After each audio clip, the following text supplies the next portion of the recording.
Welcome to the Slop Temple. We pray this video helps. In this video, I will explain how to make homemade truffles. First, you'll want to gather all your ingredients, including your favorite chocolate, heavy cream, and any flavorings you desire. Next, we'll combine the chocolate and cream to create a rich ganache. This mixture will then be chilled until it reaches a firm consistency, perfect for rolling. Finally, we'll shape and coat these delightful treats. Let's get started on crafting these delicious homemade truffles. To begin crafting your ganache, finely chop about 8 ounces of your chosen chocolate. This helps it melt evenly.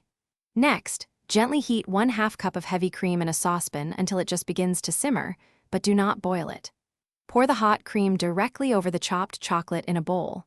Let it sit for about 1 minute, then stir slowly from the center outwards until the mixture is completely smooth and beautifully glossy.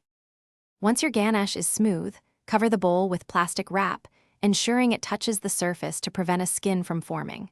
Refrigerate it for a minimum of 2 hours or until it's firm enough to scoop.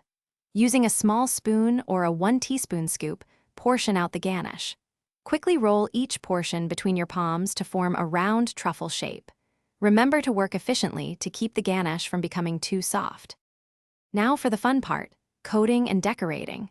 Prepare your desired coatings, such as unsweetened cocoa powder, finely chopped nuts, or colorful sprinkles, by spreading them on separate plates. Roll each shaped truffle in your chosen coating until it's fully covered.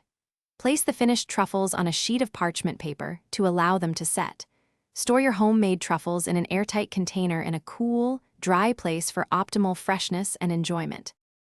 Thanks for watching. Consider subscribing if we helped you.